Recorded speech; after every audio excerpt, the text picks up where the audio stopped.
What's going on, dudes and dudettes? So this video is going to be pretty much a recruiting update on both the basketball and USC football side. So hopefully y'all will enjoy that. So when it comes to the four-star running back, Deshonne Redeaux of Oaks Christian here, pretty close to LA. He did commit to USC, which is nice. Like I mentioned, four-star running back. And yeah, that jumped up their class pretty much to number one. And they're holding it pretty highly with like that total number, whatever those players are ranked there at the number 275, and the number 2 team is at 207. So of course, the number one class in the country by nearly 70 points, and can't be mad at that because I think it was just pretty much down to a two-team race with Redeaux, and I think it was Michigan that was involved. So luckily they kept him away from another Big Ten school, which they obviously have to be playing next season too. So overall, big time victory. Kept another local guy, and you still have the number one class. So definitely very excited to see what they are doing on the recruiting trail for the football side. And then when it comes to the basketball, yes, they did get a Virginia transfer in the forward, Jacob Coffey. He committed to USC. He averaged like a little over 7 points and 4 rebounds per game last season as a true freshman there in Virginia. So obviously they went through a coaching change. So those guys were, there's kind of like a max exodus out there at Virginia, which I don't mind because Virginia usually has to play against Duke. So they're losing a lot of their top freshmen, and luckily USC scooped one of those guys up. So, like I said, not mad about that. And another player from pretty close by in CSUN and Cal State Northridge committed to USC through the portal. He's a 6'6" forward. Name is Keontae Jones. I believe he's a small forward. He averaged 13 points, 9 rebounds, and 4 assists for them. So he's a pretty talented player. They also got a transfer in Robert Morris, who's a guard, and a Marion Dickerson.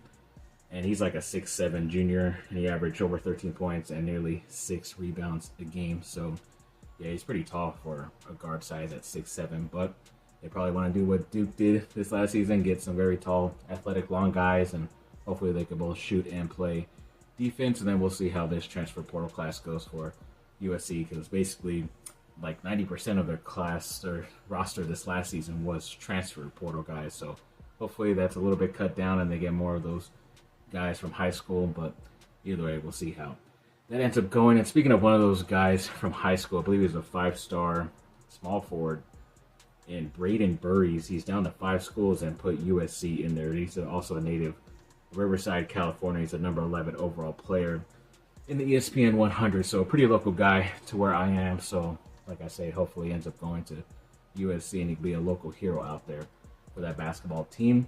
And going back to the football side, they did have a pretty talented guy on the defensive side, the 4-star cornerback Albert Hill, recently visited this week, so that was pretty cool to see. And then Gavin Day, who's like a safety/linebacker, he's a 3-star from Oaks Christian, also like Redeaux. He released a top 6, and USC made that list. A 3-star offensive tackle, Cannon Smith, set up a USC official visit on June 13th. The 4-star edge, Derek Coleman-Brusa, who's like 6'5", 270 already, has a USC official visit June 6th through the 9th. And then the 4-star wide receiver, Jalen Lott, is now down to 10 schools, and USC made that list. And then one of the elite defensive backs, Jet Washington, was visiting USC for the first time and came away with a great impression, it looks like he said. And he says he feels pretty good about the program and where it is headed, so that's always nice to hear. And Jermion Tron Baker is another local wide receiver, I think from Sierra Canyon. He went to set up an official visit to USC June 13th through the 15th, so we'll see where they end up with him.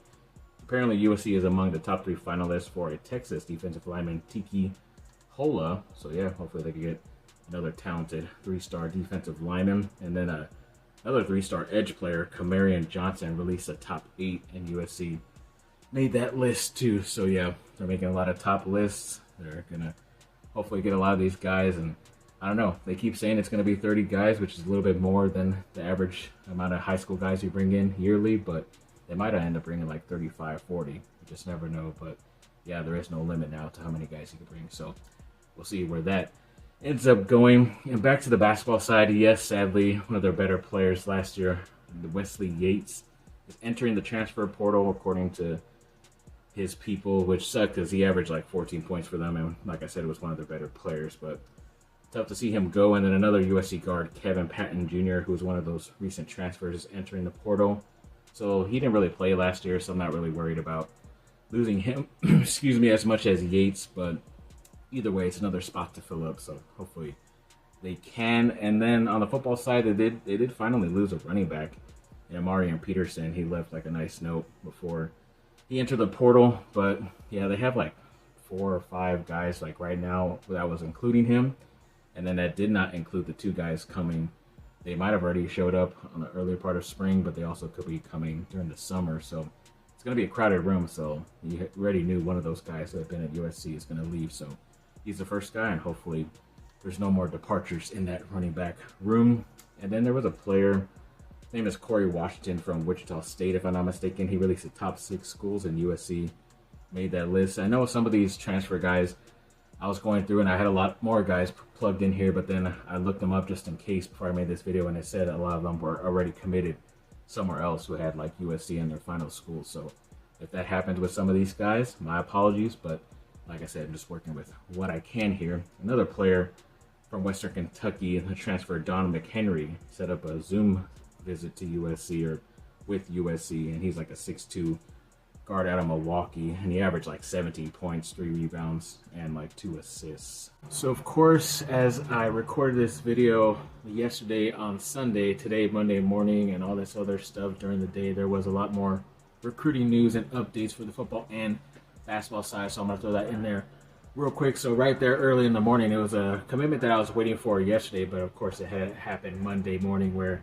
the 3-star defensive lineman from Texas, Jake Johnson, ended up committing to USC football. And yeah, he's already like 6'3", 270, so I mean, he's most likely going to play on the interior, because usually like 6'5" guys are on the outside, but maybe he ends up transferring to the offensive side too, because at 6'3", 270, maybe if he pushes up to 300 and he's still athletic, he could play guard or center. So you just never know, but I'm glad they're getting these multiple different types of bodies that could play on both offense or defense, depending where there's more playing time available for these guys, and it's probably like a better career choice. So either way, definitely very happy they got this guy. I think he's like their 20th or 21st commitment of the 2026 class. So yeah, that's pretty awesome. And then there was a guy, a very talented guy, the 5-star linebacker Tyler Atkinson, was on campus this last weekend, and apparently on his visit he said he had a great experience. And you know, I know USC ended up losing out to a guy. I didn't know if they were really in the running. I know he's a local guy from Tustin. I think his last name was Epps. He's also another linebacker, but he committed to Texas over the weekend.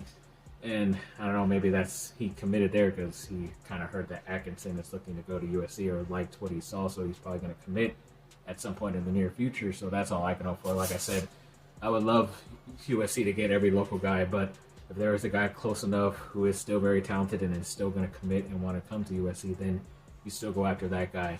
In the process, still kind of keep your tabs on that other player, Epps, to see if he's still interested towards the end, closer to signing day.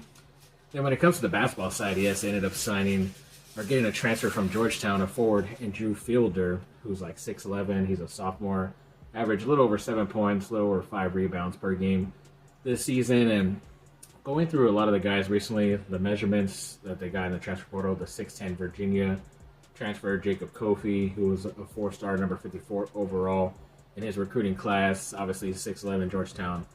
Drew Fielder was a 4-star, number 107 overall.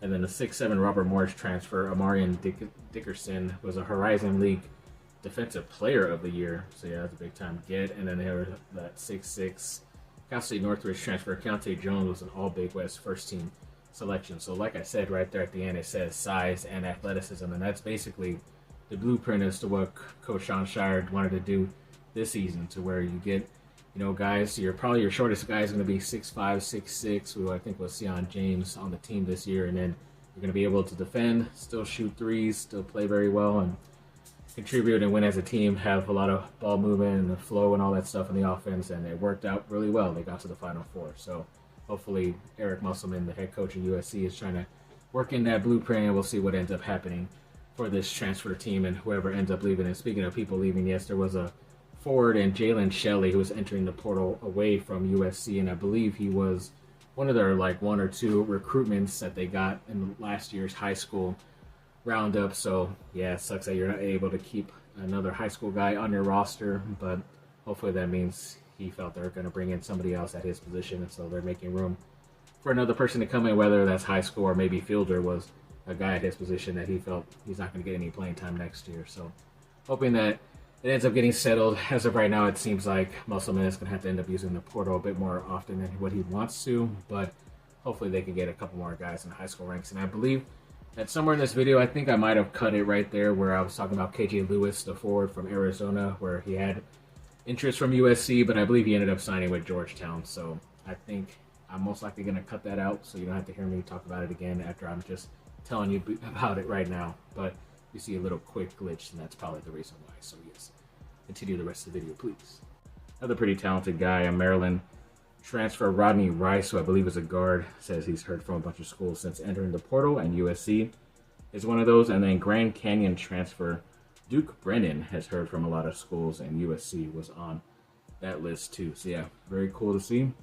A little bit of a recruiting update, portal and high school stuff for both the football and basketball side, but there was just too much to put in the last video that came out on Sunday, that USC update, and so just wanted to split them up so you're not watching like a 20+ minute video. So either way, hopefully you enjoyed the update. So thanks for watching, people. Like and subscribe, comment down below. Let me know what y'all think. Have a great rest of your day. Bye. Bye.